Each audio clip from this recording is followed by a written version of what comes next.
আসসালামু আলাইকুম। যদি আপনি ভালো একজন মৎস্য উদ্যোক্তা হতে চান তাহলে ভিডিওটা আপনার জন্য। আমি এই ভিডিওতে 4 থেকে 5 পদের মাছের পোনা নিয়ে আলোচনা করব। তার সর্বপ্রথম হচ্ছে তারাবাইয়ের মাছের পোনা। বিনা খরচে পুকুরে চাষ করা যায়। আপনারা জানেন আধুনিক থেকে সকল ধরনের মাছের পোনা আপনারা ক্রয় করতে পারবেন। তারপর দেখাচ্ছি ভিয়েতনামি শোল মাছের পোনা। অত্যন্ত শৌখিন জাতের এই মাছ যা 5 থেকে 6 মাস হারভেস্ট কারণে যা 700 থেকে 800 গ্রাম 1 কেজি প্লাস মানে বিক্রি করা যায়। ব্লাড কাপ মাছের পোনা যেগুলো শামুকে অভ্যস্ত করা হয়, বেশিরভাগ ক্ষেত্রে মাছগুলো বাজারে ভালো দাম পাওয়া যায়, যা যেগুলো মাছের সাথে পরিবেশ বজায় করে টিকতে পারে। তারপর দেখাচ্ছি দেশি গুলশা মাছের পোনা। আপনারা জানেন দেশি জাতীয় গুলশা ও ট্যাংরা দুই ধরনের হয়ে থাকে। তার ভিতরে যদি গোল্ডেন কালার ভিতরে ধরি তাহলে দেশি জাতীয় গুলশা মাছের পোনা, যেগুলো যা বাজারে 500 থেকে 600 টাকা বাজারে পাইকারি হিসাবে রেট পাওয়া যায়। তারপর দেখাচ্ছি দেশি ট্যাংরা মাছের পোনা। আপনারা জানেন দেশি জাতীয় গুলশা মাছের থেকে ট্যাংরা মাছের দামটা একটু বাজারে বেশি পাওয়া যায়। তো এই মাছগুলো সর্বোচ্চ 5 থেকে 6 মাসে যা 15 থেকে 20টা বা 30টা পিস কেজি মানে বিক্রি করা যায়।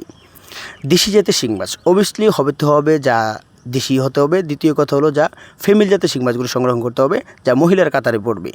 কেননা দেশি জাতীয় শিং মাছের বুটগুলি সম্পূর্ণ মাছ ভালো থাকে। দেশি মাগুর মাছের পোনা ছোটো ও বড়ো যে কোনো সাইজের দেশি জাতীয় মাগুর মাছের পোনা আপনারা আমাদের কাছ থেকে নিতে পারেন। কেননা দেশি জাতীয় মাগুর মাছেও যা বাজারে ভালো একটা দাম নির্দিষ্ট করা যায়, যাই মাছের বাজার মূল্য খুবই বেশি থাকে। তো দেশি জাতীয় গুলশা মাছের পোনা 2026 সালে নতুন সকল ধরনের মাছের পোনা রয়েছে।